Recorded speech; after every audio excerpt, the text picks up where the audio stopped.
द्वारिका के समीप ही एक राज्य है, वहां पर एक राजा निवास करते हैं जिनका नाम है सत्राजित। उन सत्राजित जी महाराज का एक नियम है कि वह सूर्य की उपासना करते हैं। हमारे सनातन में पंचदेव का सिद्धांत है। पंचदेवों की उपासना हमारे सिद्धांत में प्राप्त हुई है। नारायण सदा सर्वदा से हमारी उपासना का अंग रहे हैं। गणेश हमारी उपासना का सदा सर्वदा का एक अंग है। भगवती दुर्गा, सूर्य और शिव, ये जो 5 देवता हैं, ये हम सदा सर्वदा से पूजते आए। लेकिन धीरे धीरे परंपराएं शिथिल हो रही हैं, दूर हो रही हैं। पुराने बुजुर्ग तो आज भी सूर्यार्घ्य देते हैं, नई पीढ़ी दूर हो रही। प्रयास करिए। सूर्य आरोग्य का प्रदाता है। शास्त्र कहता है नमस्कार प्रिया भानु अलंकार हरि प्रिया।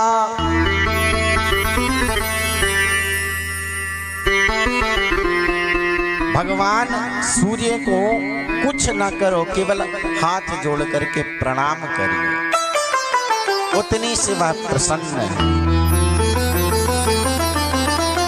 भगवान नारायण अलंकार प्रिय है, उनका खूब श्रृंगार करिए। कृष्ण का, नारायण का, राम जी का, राघव जी का, शालिग्राम भगवान, इन्हें सुंदर श्रृंगार पसंद है। और अभिषेका प्रियो रुद्रः ब्राह्मणा मधुर प्रियः। ये नीति कहती है। भोले बाबा को कुछ मत करो, एक लोटा जाकर के आप जल चढ़ा दो, उससे हमारे भोले बाबा प्रसन्न हैं। और ब्राह्मण देवताओं को प्रसन्न करना है तो ब्राह्मणा मधुर प्रिया। मधुर का मतलब हम बार बार कहते हैं, हम केवल रूढ़ शब्दों को मत सुनो आपकी। हाँ, पंडित जी को मीठा पसंद है। मधुर प्रिया मतलब ब्राह्मण को मधुर वाणी पसंद है, उससे शालीनता से आप पेश आओ ना। केवल सम्मान पूर्वक ब्राह्मण से आप बात करिए। लाख अपराध कर दो और झुक करके ब्राह्मण के सामने चले जाओ, ब्राह्मण न चाहते हुए भी अपना हाथ उठा करके उसके सिर पे रख देगा। ये स्वभाव है उसका। ब्राह्मणा मधुर प्रिया। मीठा तो वो एक अलग विषय है कि ब्राह्मण मीठा पसंद कर, मधुर वचन जो है ना। और ब्राह्मण ही क्यों, हम तो ये कहते हैं कि तुलसी मीठे वचन से सुख उपजत चहुओर। वशीकरण एक मंत्र है, तज दे वचन कठोर। कठोर वाणी प्यारे किसी से मत बोलो। और परिवार में तो विशेष रूप से हमें इन बातों का ध्यान रखना चाहिए, क्योंकि बाहरी कोई व्यक्ति अगर कोई बात कह भी दे तो हम ये सोच लेते हैं बाहरी है,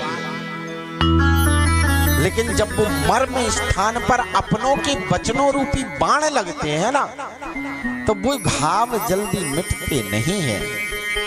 प्रयास करना चाहिए। जितना मीठा हम बाहर के लोगों से बोलते हैं, उतनी ही मिठास हमारे जीवन में, हमारे परिवार के बीच में होनी चाहिए। कितनी विचित्र बात है, आज हर व्यक्ति की जुबान कड़वी हो रही है और शरीर में शक्कर बढ़ रही है। हमें ऐसा लगता है 10 में से 3 व्यक्ति डायबिटिक पेशेंट हैं, 10 में से। और जुबान, सबकी जुबान पर मानो नीम घुली हुई है। जितनी शक्कर आपके खून में दौड़ रही है ना, उतने ही मीठे शब्दों को बोलिए, क्योंकि वशीकरण जो दूसरे को बस में करने का मंत्र है ना, वो मधुर वचन है। अगर आप मीठी वाणी बोलोगे ना, और हम आपसे आप कहेंगे तो आपकी वो ताकत नहीं है कि आप मुझसे तुम कह दो, लेकिन अगर आप हमसे तुम कहोगे तो फिर मैं भी उसका जवाब तू से दूंगा। इस सिद्धांत कथाएं सब जानते हैं। विशेष प्रयास इन चीजों का होना चाहिए कि हम समाज में, अपने परिवार में कैसे एक हो सकते। बार बार निवेदन केवल इस बात का होता है कि हम सब एक रहें, मिलकर रहें, प्रसन्न रहें, क्योंकि प्रसन्नता से बड़ी कोई संसार में पूंजी नहीं है। रुपया पैसा खूब हम कमा लें, लेकिन अगर प्रसन्नता जीवन में नहीं है, चित्त में उद्विग्नता है, अशांति है, तो उस पैसे का होगा क्या?